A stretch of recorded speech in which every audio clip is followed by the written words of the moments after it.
From severe weather to a lot of rain to snow, we've got it all coming our way this weekend with another very identical system next week. Hi, everybody. I'm meteorologist Chris Justus, always providing you early warning of severe weather, a reliable forecast you can count on, and a direct approach you won't find anywhere else. We've got a lot to track right now, including severe weather that's breaking out across the parts of Tennessee, Alabama, Mississippi, back through Arkansas and Louisiana. Storm Prediction Center has that outlook right now. And when you look specifically at the tornado outlook, there's a 5% chance of a tornado in Middle Tennessee, Northern Alabama, Northern Mississippi as this very powerful low pressure system continues to crank out energy. Lots of wind shift in the atmosphere, so you got that twisting and turning of the winds. So where is it going to go the rest of the day? Let's pan this thing out. So we've got a lot of rain that just continues for the Carolinas, Northeast Georgia. This line coming in from the west, it's a front. It means business.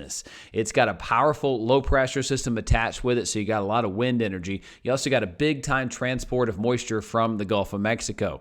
So storms from Alabama to Mississippi ongoing into the early parts of tonight. Now, this time of the year, when you lose the daytime heat, you usually lose enough of the storm fuel that this should start to be less severe into the overnight hours, but it's something we have to keep an eye on. Rain will continue and pick up and get more widespread in the western Carolinas and North Georgia. So tomorrow morning when you wake up on Sunday, widespread rain across areas like Greenville, Spartanburg, Atlanta, Charlotte. This will continue through most of the day. Look at the storms firing up towards South Georgia, though. The panhandle of Florida could be looking at some severe weather. And then as we go into Sunday evening, look at that blue starting to shape up. Cold air coming in by the backside of this low, wrapping in and catching up with that moisture where snow will break out in the higher elevations of western North Carolina. This is a short duration event, but it could be a quick hit of an inch of snow, 2 inches of snow, up to 4 inches in ski country of North Carolina from Boone, Beach Mountain, up through Snowshoe. So ski lovers loving this, but it's a quick hit of wintry weather there, then it's moving east. But look at this. For you folks in the Northeast, up the Appalachian Mountains, really up the I-95 corridor, a big-time quick hit of some snow, and then some lake effect snow cranks into gear, parts of New York, and that will continue into Monday, where we clear things back out for a while. So let's talk about the severe weather. Really plentiful storm fuel back through Texas, Louisiana, Arkansas. This pushes into Alabama, Mississippi, and Tennessee this afternoon and evening. Then you see as we go into the overnight, you lose some of that fuel like I mentioned to where we don't have as much severe weather. Tomorrow it cranks back up in eastern North Carolina, eastern parts of South Carolina. So Myrtle Beach to Charleston could have some feisty storms tomorrow afternoon on Sunday, and then certainly through Florida and the South Georgia. No severe concerns after that. Particularly looking at the tornado parameter, we've got them back through Texas, Arkansas earlier today. That pushes into Alabama, Mississippi. I'm seeing significant tornado parameters around 3s and 4s. While that's not off the charts, that's usually good for a tornado or two, okay? Once you get into 4s, 5s, and 6s, that can be an outbreak. So, yes, there will probably be a tornado or two today, and I think there have already been a couple that at least have been funnel clouds, but some damage has been reported back through Tennessee between Memphis and Nashville. All right, so this starts to fizzle out tonight. You lose those ingredients, so I do not have concerns for tornadoes in parts of Georgia or the Carolinas while we're sleeping tonight, but we'll have to watch tomorrow for the eastern parts of the Carolinas for a low-end severe threat, mainly gusty winds. Let's look at the rainfall totals because it has already been a gully washer in many areas of the southeast today. Additional rain. This would be on top of what you've already had. We're talking about another inch to an inch and a half in the western parts of the Carolinas. Look at that. Charlotte, 1.6 inches.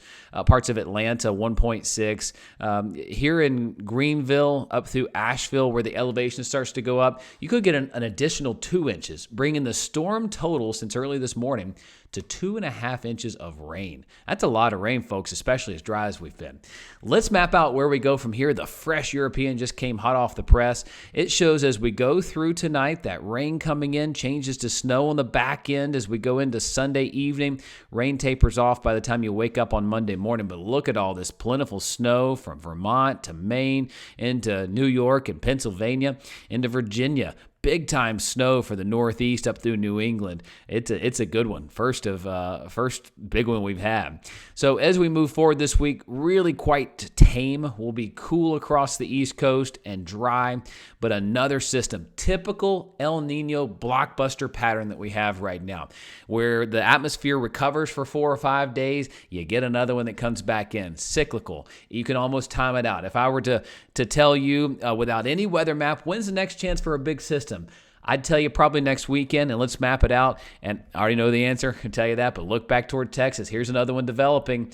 Yep, we go Thursday, we go Friday, we go Saturday. This thing's cranking in another gear. Big low pressure forming right here, scoops up Gulf moisture, and whammy, coming into the East Coast right here. Another significant rain late Saturday into Sunday for areas of Georgia, Florida, South Carolina, and North Carolina. This could have severe weather with it for some as well. I don't see as much snow with this one, not as much cold air trapped in with it, so it'll be a big rainmaker for the East Coast this go around. But this is the type pattern that we're looking out for this winter, to where we'll get one of these systems every 5 to 10 days, and cold air is going to be waiting on some of these systems at some point, to where the Southeast is going to get slammed at some point this year, in my opinion.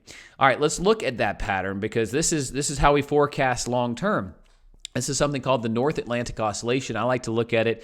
It gives me a way the pattern is unfolding in the upper parts of the atmosphere. When you have positive NAO here, that usually leads to warmer conditions, a pattern that would support East Coast ridging. So with that said, it'll not going to be off the charts warm, but probably more 60s in here through, let's see, to be the 16th, 17th, 18th, 19th, we're still positive. All the way through the 21st, we're positive. Here at the end of this, we are at the 22nd. So what I'm seeing here is we're a positive NAO through about the 21st, 22nd, with us trying to turn negative by the time we get toward Christmas. That doesn't mean we're going to have a white Christmas. That doesn't mean we're going to be cold at Christmas. It just tells me that the pattern is trending that way, to where we could have blocking instead of ridging along the East Coast. Blocking and ridging are the same. It's a ridge somewhere. It's a dip in the jet stream elsewhere. So what I mean by that is there's a better chance of a dip in the jet stream across the East Coast during this time frame toward the end of December, beginning of January. So that's when I think the pattern will at least try to change from warm to cold across the East Coast and give us a better chance at some feisty type weather. So 6 to 10 day precipitation outlook looks like near normal. Florida getting some big time rain. How about temperatures? Well, let's go into the 8 to 14 day time frame. This gets us through the 22nd. This verifies what that model I just showed. This is the Climate Prediction Center's outlook. Well above average temperatures. So yeah, when we're positive, we're usually warmer across a good bit of the United States. However, looky here, hot off the press, their new weeks 3 and 4 temperature outlook. This would be the last week of December, first week of January, and this supports exactly what I just showed you on that model. With a dip in the NAO, we would have a better chance at below average temperatures from Florida to Georgia to the Carolinas.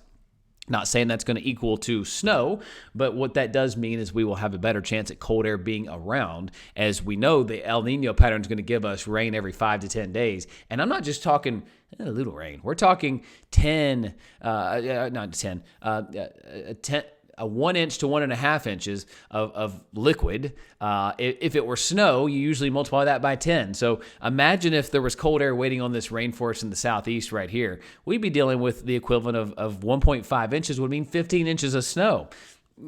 A lot has to come together for that to happen, but needless to say, this El Nino pattern is coming to fruition like we expected earlier in the fall, and this is going to allow us to have a wild winter. And we're going to get a taste of that for some. Blizzard-like conditions. This low means business. The wind tomorrow into Sunday night will provide blizzard-like conditions in the mountains of, Virginia, maybe even temporary blizzard-like conditions with visibility and winds in the mountains of North Carolina.